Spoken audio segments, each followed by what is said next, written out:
Cynicism is perhaps a rational response to despair, but it is one of the most corrosive of human states. The early years of this century have been rife with the elements that breed cynicism.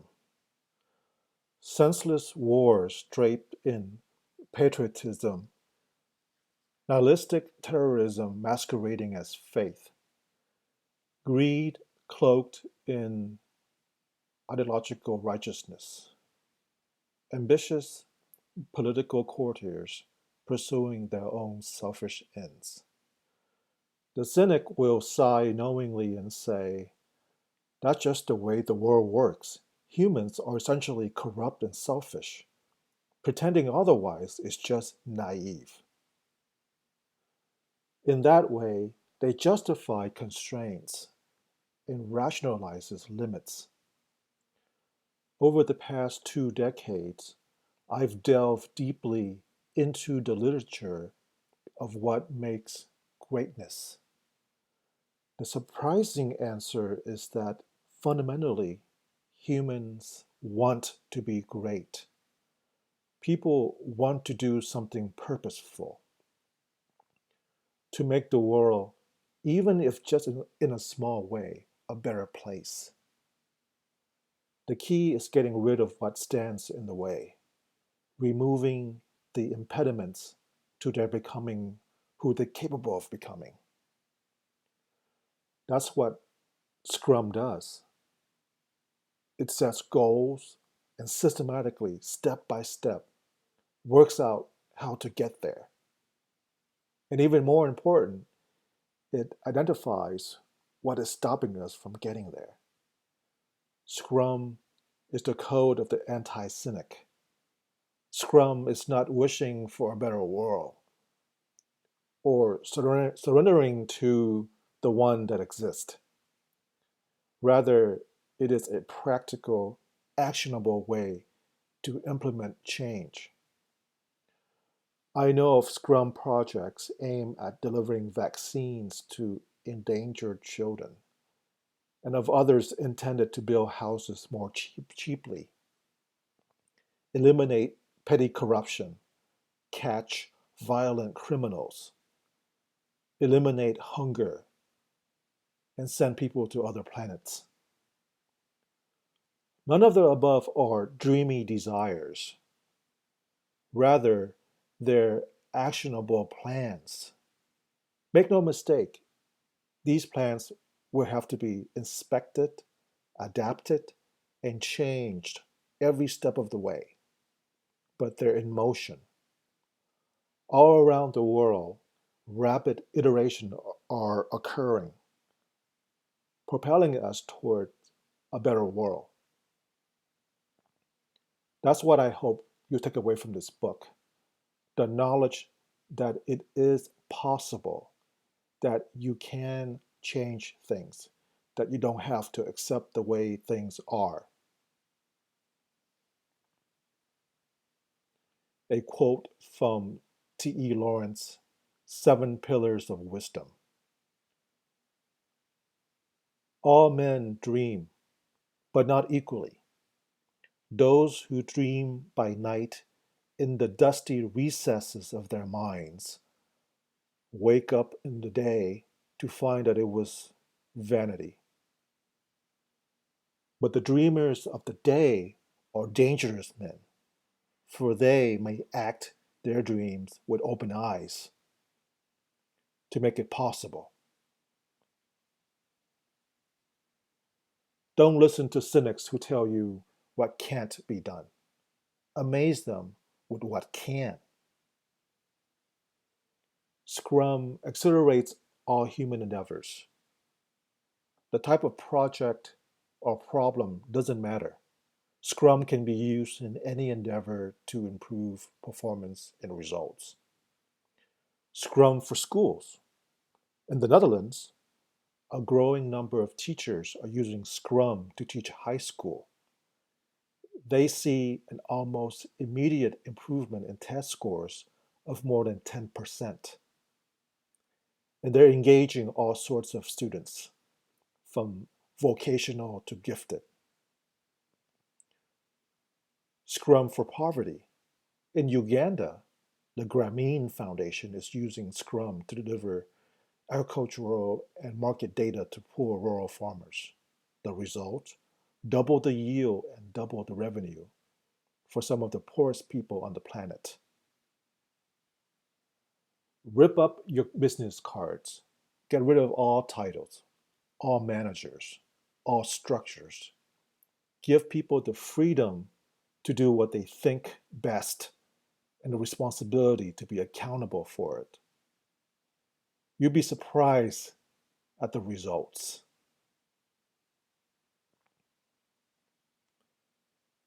I just read to you the final 3 pages from a book titled Scrum: The Art of Doing Twice the Work in Half the Time by Jeff Sutherland, PhD.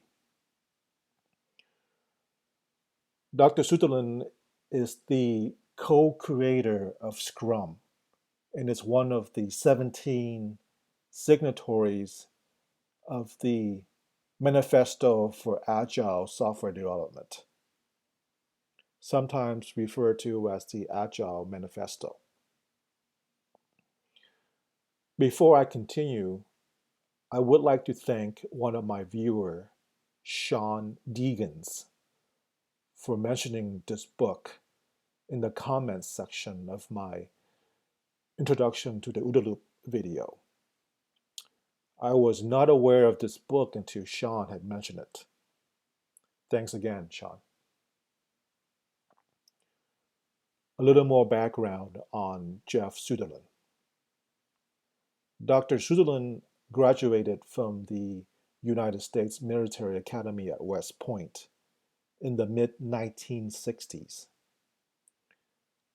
After graduation, he chose to be commissioned in the Air Force rather than the Army, which I suppose is a reasonable choice since the Vietnam War was in full swing, and being a jet pilot, flying out of Thailand instead of being an infantry officer neck deep in death in Vietnam sounds like a more palatable option. Nevertheless, Sutherland did fly his requisite 100 reconnaissance mission out of Thailand during the Vietnam War, and then he returned stateside and essentially became an academic in the field of computer science. He did postgraduate work in the area of medicine and computer science, which during the early 1970s was still in its infancy. In the book, Sutherland stated the origin of Scrum came from the Toyota production system and the OODA Loop concept developed by the late Colonel John Boyd. Going back to the book, and I quote,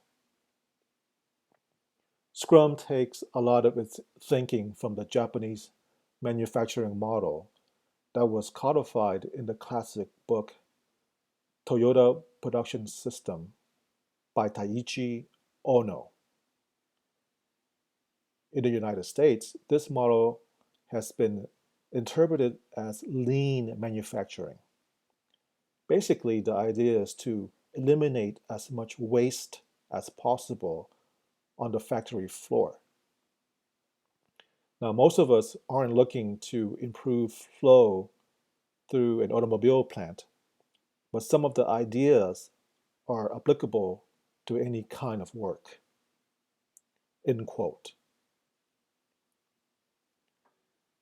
Going back to my own review, I should also mention here that Toyota developed their Toyota production system from methodologies taught to them by a man named W. Edwards Deming, an American on Douglas MacArthur's advisory staff during the post-World War II occupation of Japan.